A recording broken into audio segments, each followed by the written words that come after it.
forward to the committee stages, I commend it to the House. Labour call. Chris Farfoy. Thank you, Mr Speaker, for giving me an opportunity to speak on this bill. Mr Speaker, this is one of the first issues that I have dealt with as I became a new member of the Health Select Committee, and I'd just like to echo the comments made by the Chair of the Health Select Committee, Dr Paul Hutchison, that it was a pleasure to deal with it in a unanimous way, and that the committee, as it went through the submissions to the Select Committee, were acting as one and with a unified voice and unified questioning as well.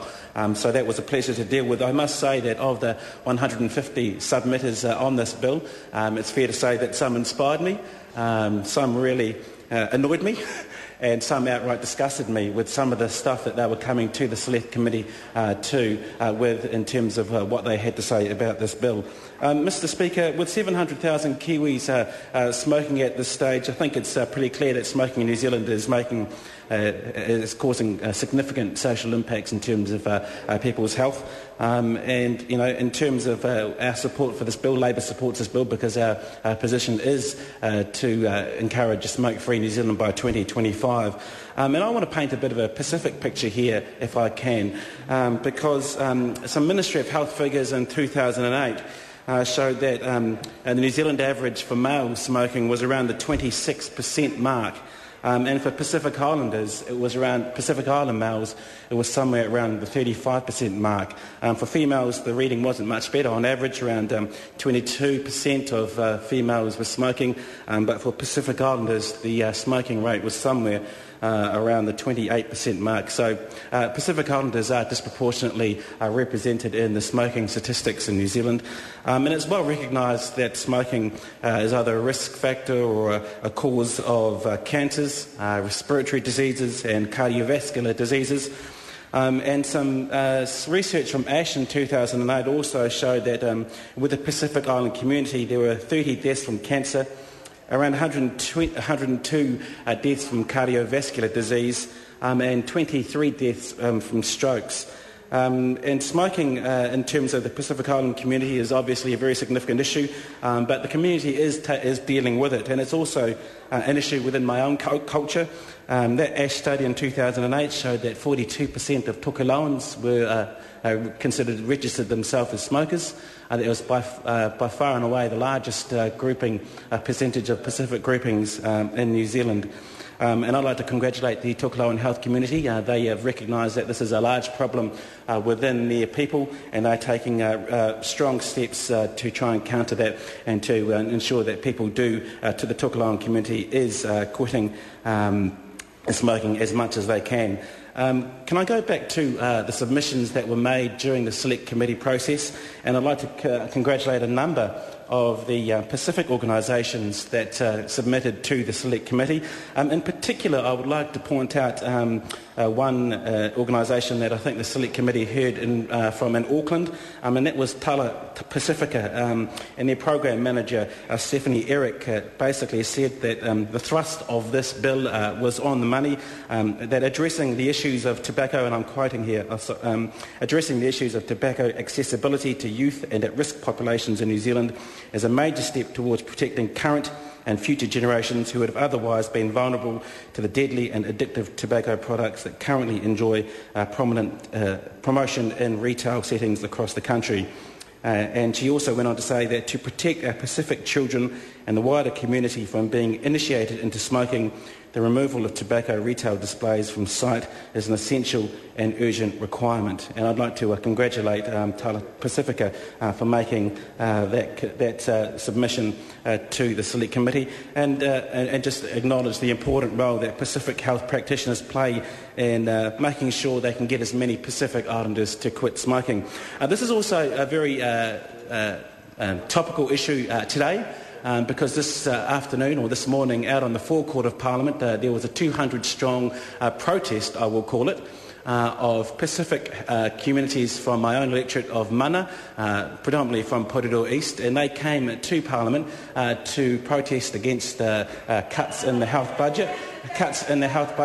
And I'd just like to point out that it was commendable that the Minister for Pacific Island Affairs, Georgina Tuhihu, did did address the people that formed on the forecourt, but it was a bit on the nose that she called it a celebration of Pacific Health, because it wasn't that at all.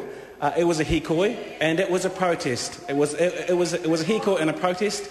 And it was a hikoi and a protest, and I think it was a little bit on the nose for those people who turned up, the 200 people from my electorate who are worried about the level of Pacific Health funding that the Pacific Island Minister, while she did take on board the comments and the petition from the 200-strong petition that she called that protest a celebration, because it was nothing of the sort. It was a protest that the government's cut to funding in the Pacific Health sector.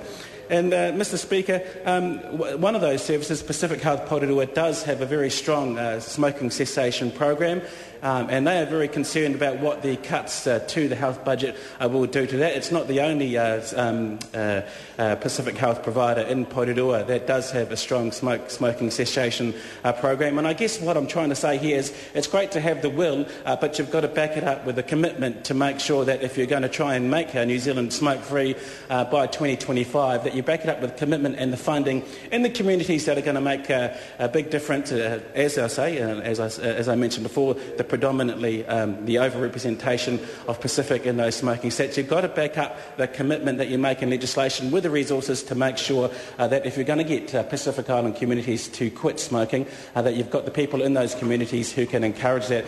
And Mr Speaker, can I just turn back to some other issues that were addressed during the Select Committee? There was another submitter, a tobacconist, I believe he was from Dunedin, I won't mention his name, but he claimed that 95% of his sales did come from tobacco, and that obviously true to the case. But he claimed that he sold $150,000 worth of cigarettes or tobacco a week through his tobacco store in Dunedin. And I asked him, as during the questioning, he basically claimed that most of his customers became friends, and he'd been selling to them for over decades. And I asked him, okay, if he'd been selling to these friends for decades, how many of those people, those customers, would he believe want to quit? And I think, if I recall correctly, it was around about 70%. So I think while we're making this legislation, there's also a bit of onus on retailers too, while New Zealanders do have the freedom to buy tobacco whenever they like, if they are of the right age, that some retailers, there is a responsibility upon them to make sure that they are doing the socially right thing and not necessarily feeding the habits of the people that are buying the tobacco from them. And Mr Speaker, I think in that case, someone who's making $150,000 or selling $150,000 worth of tobacco over his counter a week through his store, and the fact that he thinks that around 70% of his customers want to quit, he might need to think about some of the social responsibility he has too. I'd just like to pick up on some of the earlier comments that Dr Paul Hutchison made too around some of the details around herbal products. I think it's good that the same restrictions around herbal products, smoking products, will be come under this Act. That the same restrictions that are based on tobacco sales will be placed on herbal products. But also that the fine regime has increased for both tobacco and herbal products. I believe that the maximum fee for someone selling underage as a proprietor selling tobacco underage now increases to $10,000, and I think that's a positive move in terms of trying to make sure that we crack down on these retailers who are continually flouting the rules and selling cigarettes to those who are under 18 years of age. So, Mr Speaker, can I just finish by saying we welcome and we support this bill. It was a pleasure to be on the Select Committee. As I say, one of my first issues to deal with on the House Select Committee, and to sit on that committee and be able to work on a bill like this that had unanimous support from all parties was a pleasure. Can I also